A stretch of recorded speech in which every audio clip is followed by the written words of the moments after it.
Oi, tudo bem? Eu me chamo Luiz Fernando, professor da Escola de Química da UFRJ, e esse é um vídeo da série chamada Fenômenos de Transporte A a Z. Vamos aprender sobre a derivação do tensor tensão de acordo com a força de superfície aplicada sobre um elemento fluido.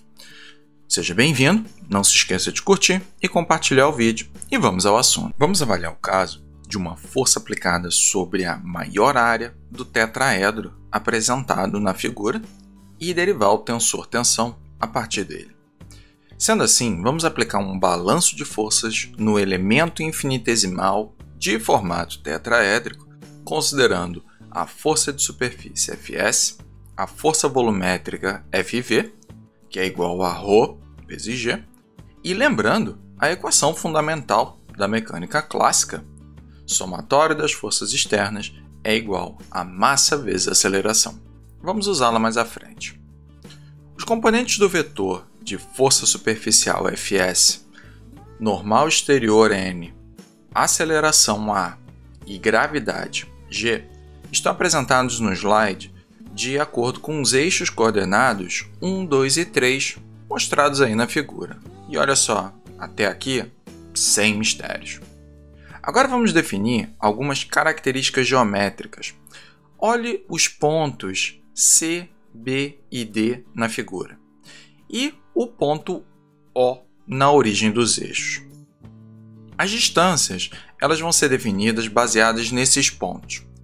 O a B é a distância dx1 no eixo 1, OC dx2 no eixo 2 e OD dx3 no eixo 3. Com esses pontos, tenho também a área onde a força superficial Fs está sendo aplicada. Então, a área dA, a laranja ali na figura, é dada por BCD. Mistérios até aqui? Ainda não. Agora vamos ver o volume do tetraedro. Não se preocupe, existe uma formuleta para isso. O volume de um tetraedro é dado por 1/3 da base vezes a altura. E como eu consigo obter isso? Olha para a figura. A área da base desse tetraedro aí é a metade do quadrilátero formado por dx1 vezes dx2. E a altura dele é dx3. Portanto, dV, o volume diferencial, é igual a 1/6 vezes dx1, dx2, dx3. A massa diferencial pode ser obtida diretamente no volume multiplicado pela massa específica. Confira as unidades que você vai ver que isso daí dá certo. Agora vamos encontrar os 3 planos perpendiculares e descobrir os 3 componentes de tensão em cada plano.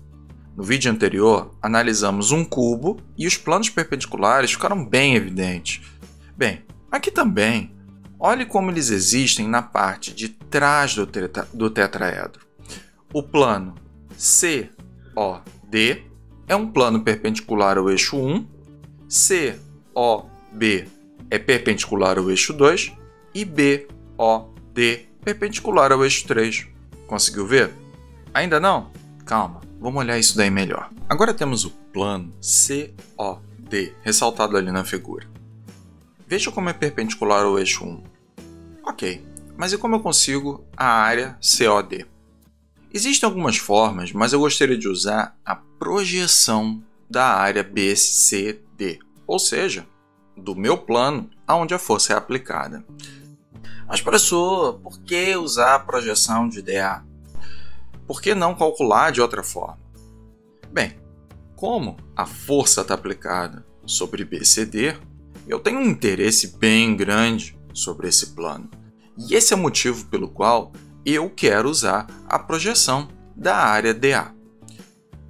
Fica mais fácil ver essa projeção se a gente for para o mundo da imaginação. Então imagina aí que você pegou uma lanterna e colocou bem sobre o eixo 1.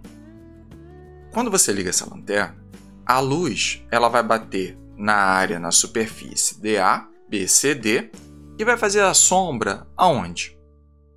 Vai fazer justamente no plano COD. Ou seja, eu consigo descrever a área COD pela projeção da área DA multiplicada pelo componente normal relativo ao eixo 1. Portanto, vai ser N1DA.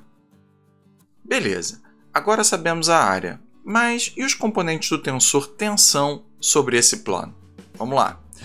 Pela definição de tal IJ, I se refere ao plano perpendicular e J à direção onde ele se aplica. Então, nesse plano aí, todos são tal 1 alguma coisa. O J se refere aos eixos. Confere? Ainda tem um detalhe aqui que vale ressaltar. Olhe para o componente normal, tal 1. Ele deve estar para fora do elemento tetraédrico mesmo, mas dessa forma ele está no sentido contrário ao eixo 1. Para compatibilizar toda a nomenclatura, note que todos os outros dois componentes também estão com sentido contrário aos eixos. Isso daí vai ser necessário para que eu possa manter a coerência em todas as definições, tudo bem? Agora vamos replicar a mesma análise nos outros dois eixos. Vou mostrar os slides aqui, mas agora é com você para analisar se está tudo bem. Confira todos os detalhes. Dê uma pausa aí no vídeo para olhar esse assunto com carinho. Olha só como a figura já ficou bagunçada, hein? Vamos com calma para não ter mistério. Para a derivação, vamos olhar agora só para o balanço de forças no eixo 1. Depois a gente replica essa análise para os outros eixos. Então vamos lá. Somatório das forças é igual a massa vezes a aceleração. Portanto, Fs vezes a área mais Fv vezes o volume é igual a massa diferencial dm vezes a aceleração A. Agora vamos por parte. Primeiro, vamos olhar só para a força de superfície. Temos aqui Fs1dA, que é a componente do vetor Fs no eixo 1 multiplicado pela área onde atua, menos tal 1N1dA. Note que tal 1 está contrário ao eixo 1 e, portanto, o sinal é negativo. E a área COD, onde ele atua, pode ser obtida pela projeção de dA. Então, continuando a expressão, menos tal 2,1 N2dA menos tal 3,1 N3dA.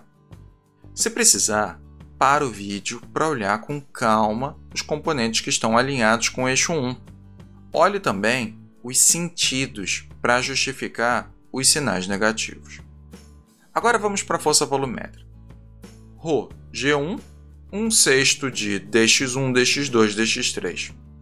Isso é igual a Rho A1, 1/6 de dx1, dx2, dx3. Considerando que estamos em uma análise infinitesimal, vamos verificar agora a ordem de magnitude entre os termos de superfície e os volumétricos. Sendo distâncias aí bem pequenininhas, vamos imaginar que a ordem de magnitude aí do valor de dx1, dx2 e dx3 seja na faixa de 10 a menos 15 metros, bem pequenininho, tá? E eu assumi esse valor aí só para poder explicar para vocês o meu ponto. Agora vamos estimar um valor de área, tá? Bem, a área está aí na faixa de dx1 vezes dx2, por aí. Tá? E isso daí vai dar um número na ordem de 10 a menos 30. Agora, vamos fazer a mesma ideia, vamos aplicar a mesma ideia para o termo volumétrico, que deve ser em torno aí de dx1 vezes dx2 vezes dx3. A ordem de magnitude agora é de 10 a menos 45. Olha aí para o balanço de forças e me diz o que você acha que vai acontecer com os termos que são multiplicados por 10 a menos 45. Em comparação com os termos multiplicados por 10 a menos 30, eles não são nada. Se você quiser conferir, pega aí uma calculadora e soma 10 a menos 45 com 10 a menos 30. Não vai fazer diferença significativa alguma. E é isso que vai acontecer aqui. Por esse motivo, a gente vai desprezar todos os termos volumétricos nessa análise. Obtemos então Fs1 dA menos tal 11 N1 dA menos tal 21 N2 dA menos tal 31 N3 dA igual a zero. Olha ainda que todos os termos multiplicam pela área dA. Então, a gente consegue também eliminar o dA da equação sem assassinar a matemática. Repetimos a mesma análise nos outros eixos e reagrupamos as três equações, uma para cada eixo. Olhe com cuidado aqui os sinais, tá bom? Se for o caso, dá uma pausa aí no vídeo para olhar com calma. De modo como estruturamos as três equações, podemos reescrever de uma forma matricial. Lembre-se que o produto de uma matriz por um vetor é feito com as colunas da matriz e as linhas do vetor. Esse é um assunto de álgebra básica e eu estou assumindo aqui que você tem um conhecimento fundamental aí para acompanhar. Mas o que importa aqui é que conseguimos provar que a força de superfície pode ser representada pelo produto escalar do tensor e da normal exterior. E era isso que a gente queria demonstrar. Mas, peraí, tem algo estranho aqui. Pô, tem alguma coisa errada. Pô, será que eu errei? Pô, só vi agora que eu gravei o vídeo. Bem, deixa eu mostrar para vocês como a gente definiu o tensor-tensão no vídeo passado. Olha como os componentes eles estavam dispostos na aula anterior e como é que eles estão aí agora. Pô, será que eu deduzi errado? E essa daí é a pegadinha do LF. A dedução e derivação do tensor-tensão, ela tá certa porque a simetria do tensor-tensão é válida. O tensor é simétrico e os componentes que estão fora da diagonal com os índices invertidos, IJ e JI, eles são iguais. Isso faz com que a derivação do tensor que acabamos de realizar seja absolutamente válida. A condição de simetria ela pode ser deduzida pela conservação de momento angular. Como a gente ainda não viu nada de conservação, eu não tenho como explicar isso agora. Mas acredita em mim, voto de confiança, a simetria do tensor-tensão é baseada em uma condição física. O trabalho foi árduo, mas derivamos o tensor-tensão e comprovamos a sua relação com a força aplicada à superfície de um elemento fluido. No próximo vídeo, vamos estudar o conceito de pressão, tensão viscosa e como se aplicam no conceito de fenômenos de transporte. Te encontro aí na próxima aula. Tchau, tchau!